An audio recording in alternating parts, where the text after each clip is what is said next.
Good morning students. पिछले video में हमने संघीय कार्यपालिका की मंत्री परिषद का गठन, मंत्री परिषद और मंत्रिमंडल में क्या अंतर है, इसके बारे में हमने अध्ययन किया था। आज हम मंत्रिमंडल की शक्तियां और उनके कार्यों के बारे में अध्ययन करेंगे। मंत्रिमंडल को ब्रिटिश शासन पद्धति की भांति भारतीय शासन प्रणाली का हृदय कहा जाता है। ब्रिटिश शासन प्रणाली की भांति इसको क्या कहा जाता है? भारतीय शासन प्रणाली का हृदय कहा जाता है।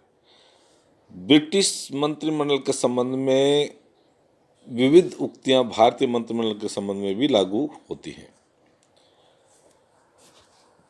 तो अब मंत्रिमंडल के जो प्रमुख कार्य हैं उनके बारे में अपन कार्य और इसकी शक्तियों का अध्ययन करेंगे। तो सबसे पहली इसकी जो शक्ति है, कार्य है, राष्ट्रीय नीति निर्धारण करना।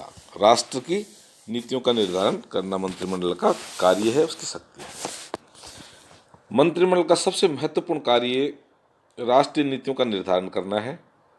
मंत्रिमंडल यह निश्चित करता है कि आंतरिक क्षेत्र में प्रशासन के विभिन्न विभागों के द्वारा और वैदेशिक क्षेत्र में दूसरे देशों के साथ संबंध के विषय में किस प्रकार की नीति अपनाई जाएगी। मंत्रिमंडल ये तय करता है कि आंतरिक क्षेत्र में विभिन्न जो विभाग हैं, प्रशासन के विभिन्न विभाग हैं, और विदेशों में जो विदेशों के साथ दूसरे देशों के साथ संबंध कैसे बढ़ाने हैं, ये नीति मंत्रिमंडल द्वारा निर्धारित की जाती है।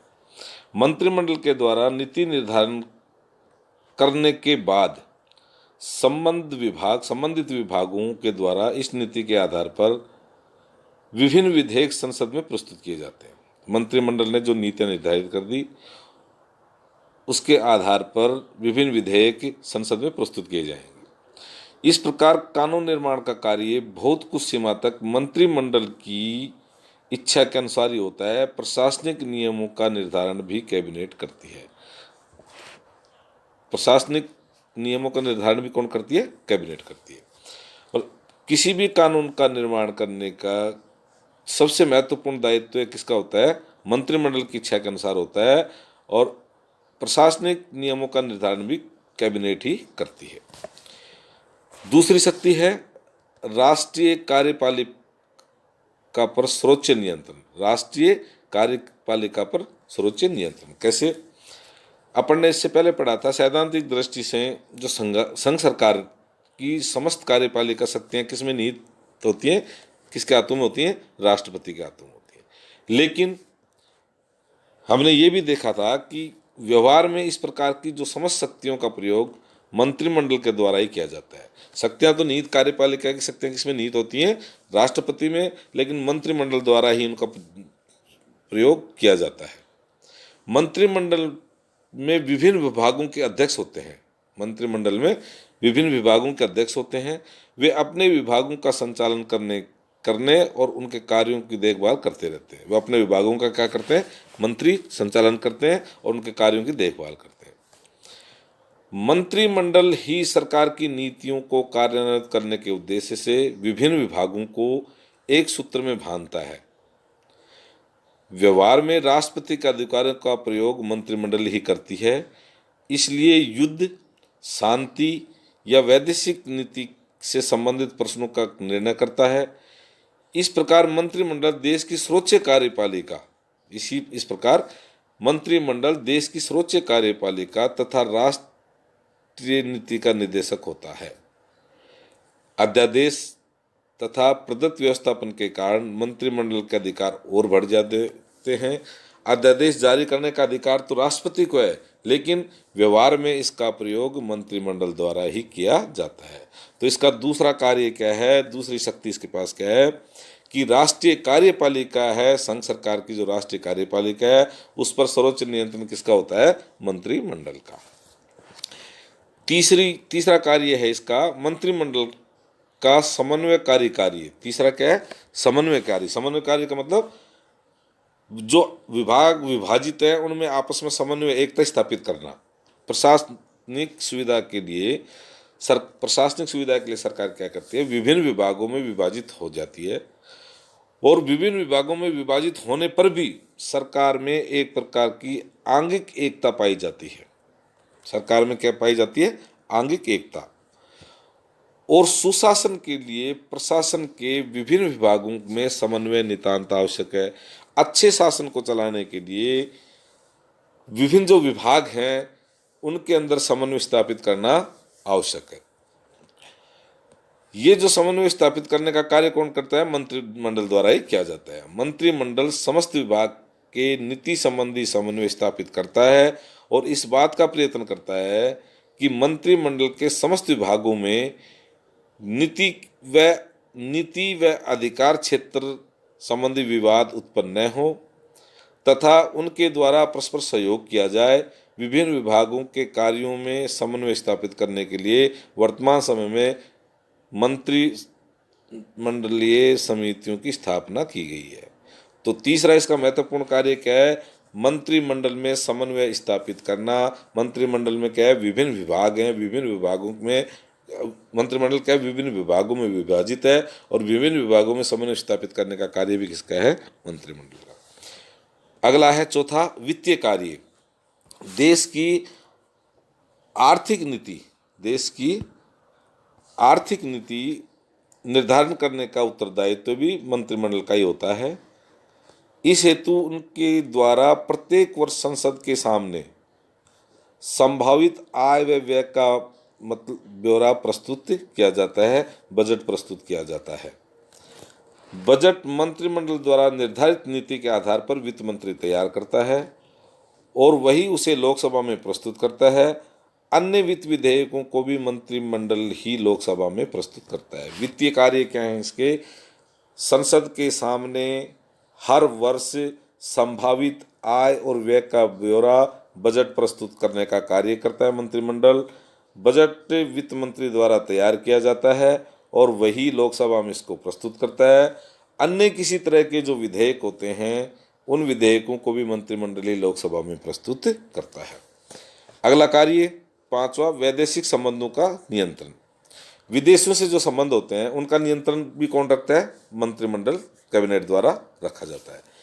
विदेशी राज्यों के अध्यक्षों या सरकारों के साथ समस्त वार्ता का संचालन प्रधानमंत्री या विदेश मंत्री या प्रधानमंत्री के किसी अन्य प्रतिनिधि द्वारा किया जाता है। वैदेशिक संबंधों के संचालन में क्या किया जाता है? जो भी वार्ताएं होती है तो प्रधानमंत्री करता है या विदेश मंत्री करता है या फिर प्रधानमंत्री द्वारा नियुक्त कोई प्रतिनिधित्व द्वारा किया जाता है।